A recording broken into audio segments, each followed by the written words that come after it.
Let me take this opportunity to thank the Avatar Foundation for providing me this opportunity to deliver this talk.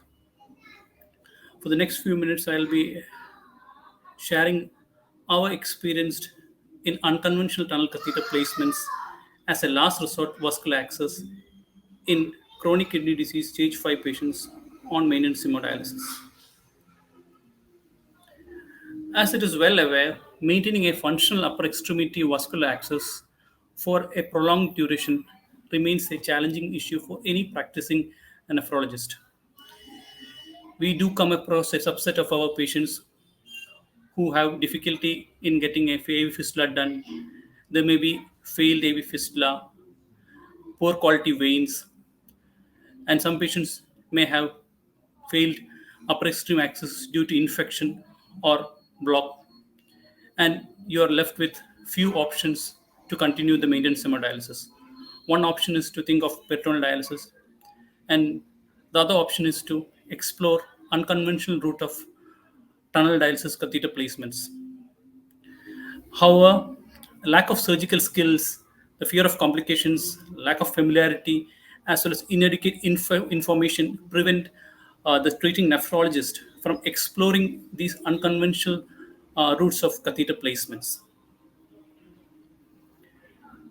The preferred the hemodialysis access in any situation is an AV fistula because this has the best patency and long-term survival. The next would be the AV graft, and finally the tunnel dialysis catheter. Unfortunately, in our country, AV graft are not so seldom used. So majority of our patients do begin their dialysis with the tunnel dialysis catheter, roughly about 80 percentage. Now, the tunnel dialysis catheter, the best site is the right IJV because of the anatomy that is sitting straight with the inferior vena cava and the right atrium. The next option would be left IJV. Subclavian veins are not usually used because of the increased risk of stenosis. The next KD recommendation is the external jugular vein. And now, when these usual upper extremity sites have failed, you have to look for unconventional sites. This includes the femoral perm cats, translumbar pancreas, transhepatic, intracardiac, and so on. The aim of our study was to assess the viability and complication of tunnel catheters which were placed through unconventional routes in end-stage renal disease patients on maintenance hemodialysis.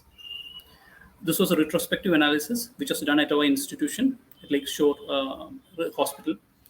We looked in the patient profile, the blood flow rates attained, the access lifespan, access-related complications, and prognosis were also assessed.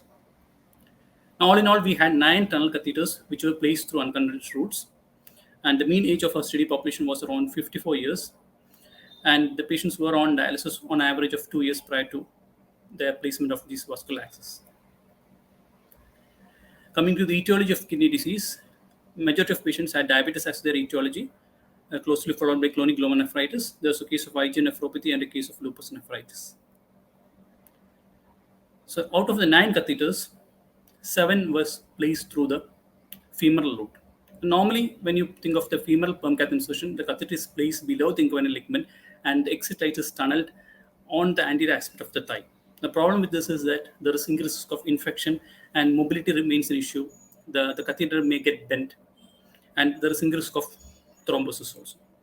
So what we did was we placed the catheter above the inguinal ligament and the femoral vein or the external vein was cannulated suprainguinally and the exit site was tunneled along the anterior abdominal wall, along the flanks. So this reduces the risk of infection as well as mobility was not an issue. We had a case of translumbar perm cath insertion and a case of intracardiac catheter insertion. Just highlighting a few cases. The first case is a representative of one of the femoral perm caths which we had done. So this was a 51-year-old male who had end-stage renal disease due to IgA nephropathy, and he had no plans for renal transplantation, and he was due for long-term maintenance hemodialysis. Initially, he had a fistula in place, which got thrombosed, and then subsequently another brachiocephalic fistula was also placed, which failed. And then we had to put a perm cath. The perm cath got blocked, and then a left IGV perm cath was also placed, which also got thrombosed. He had a AV graft, which also didn't function for a long time. So we had no options but to look for some unconventional routes. So here we did the trans femoral perm cath insertion, just a video representing same. So above the inguinal ligament, about 1.5 centimeters, you make the small venotomy incision under ultrasonography guidance, and then you introduce the guide wire through the introducer needle. Once the guide wire is placed, you mark the exit site along the anterior abdominal wall and the flank region.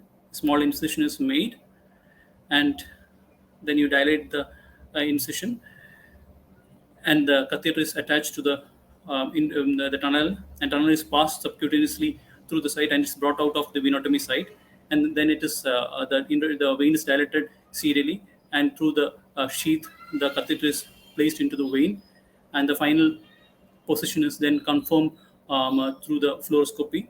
And as you can see, this is a long catheter, and the catheter position is well in the inferior vena cava, and you have got a good curve also. So this is how we place the suprainguinal femoral perm cath. So next was a case of a 47-year-old female who had incidental disease due to chronic glomerulonephritis, and she had come to our center for considering a transplant feasibility. She had a fistula which had failed, which was a primary failure, and then a right IGV perm cath was placed. Within 2 weeks, got thrombosed, and then a left IGV perm cath also was placed. This also got occluded within a short span of time.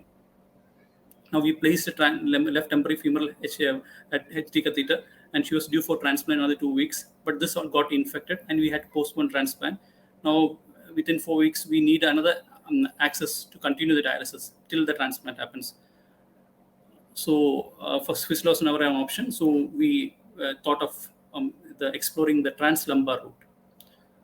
So this is that patient. So as you can see, the translumbar, the entry point is above the iliac crest, around 2.5 to 3.5 centimeters above the iliac crest. You make an incision, and then you use a long Chiba needle. Now this needle, because it has to go it is sufficient long distance to reach inferior cava, use a long Chiba needle, which is a 22 gauge needle, and this is directed towards the L2 L3 vertebra. This is done under fluoroscopy guidance, and then as you do it, you aspirate to see if the blood is coming out. Once the blood is coming out, you make sure you're in the vein.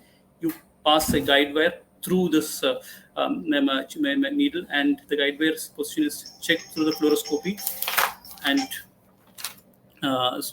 once the position is confirmed, then you make the subcutaneous tunnel lateral to the venotomy site, and the catheter is brought out to the tunnel, and the same steps we dilate the tract serially with dilators, and then through the PLA sheath you introduce the catheter into the inferior vena cava, and finally the position is confirmed with fluoroscopy. You can see the tip of the catheter is in the right atrium. So it's a long catheter which we used. So this patient was subsequently maintained on dialysis until her renal transplantation through the translumbar route. The final case was a case of a 67-year-old female who had incidental disease due to glomerulonephritis. He had initiated his dialysis through a peritoneal dialysis. He was on continuous ambulatory peritoneal dialysis, but there was recurrent episodes of peritonitis, and we had to shift him to hemodialysis. Initially, the IGV perm caths were explored, but it got thrombosed, and then there was central venous stenosis. He had developed superior vena cava syndrome, and we put in a left femoral perm cath, which lasted for around 6 months. Then it got infected, and the patient got admitted, and he was in septic shock, and he was in the ICU. So we had to remove this femoral perm cath. Now, other options were not there. To sustain his life, we had to explore some other access. So we thought of the intracardiac access, and fortunately, our the thoracic surgeon was very much willing to do that. So this is just a video of that. So you make a mini anterior thoracotomy incision. The catheter is already placed subcutaneously along the fourth interoscope space upwards.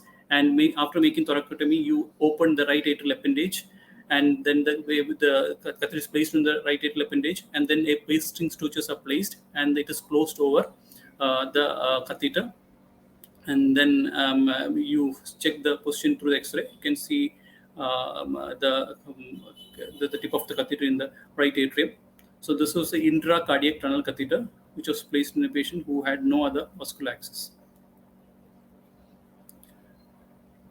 So when you choose these unconventional routes, you need to check the size of your catheter. Now the catheter should be ideally be positioned in the inferior vena cava, the right atrium. When you use a longer catheter, there is a decreased chance of blood flow rates and thrombotic risk. And if you use a small catheter, the risk of recirculation is there. So if you are using the femoral route of placement, the catheter should be in the inferior vena cava, and the cuff to tip length should be at least be 23 centimeters, so that it reaches at the level of level 3 L4. Usually the 28 centimeters cuff to tip length is used so that it is well in the inferior vena cava. And for the lumbar perm cath, you may need a still longer catheter, so preferably reaching into the inferior vena cava with the right atrium. So you usually use a cuff to tip length of around 33 centimeters is preferred. Now, most of these patients whom we use have got a good high risk of thrombosis. So you should be careful about the anticoagulation. So preferably, in our patients, we use a concentrated heparin lock of strength of around 5,000 units per ml. Usually use the 1,000 units per ml. So 5,000 units per ml were used in our patients. And in subgroup of patients who had risk of this clots forming in the catheter, we usually use the urokinase lock was also placed every 1 or 2 weeks to make sure the catheter remains patent. The role of anticoagulants is quite controversial. There's no recommendation as such, but it has to be individualized. So those patients who had this recurrent thrombotic tendency, we had used newer oral anticoagulants. And finally, the care of the catheter is also very important. Unnecessary manipulation should be avoided so that the risk of infections is reduced to the minimum. And the exit site should be sutured initially and should be well placed so that the catheter does not migrate from that position. And any fall in blood flow rate or any rise in venous pressure access should be promptly reported. So just briefly summing up the outcomes. So we had 7 suprainguinal femoral catheters, which lasted average lifespan was 6 months. Many of those patients had gone to transplant, and 2 cases had infection. And the intracardiac catheter, it lasted 4 days. Unfortunately, the patient succumbed to the illness, but the catheter was well functioning. And the translumbar, the catheter last 2 months, and the patient went well. The transplant, toward the transplant, we could maintain her access through the translumbar route. So finally, concluding remarks. I would like to say that tunnel catheters placed through unconventional routes are a recent option for patients with chronic kidney disease stage 5 with exhausted access.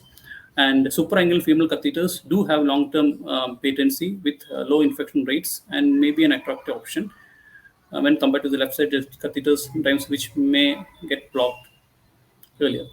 And then the translumbar perm cath, you need a dedicated radiologist suite and interventional radiologist assistance. And while for intracardiac catheter, a CTO surgeon's expertise is required, but these remain the only few options when the IGV and the femoral loads are exhausted. Now, unconventional routes are potentially life-saving and they are useful as salvage therapy. However, long-term outcomes need further follow-up. Thank you.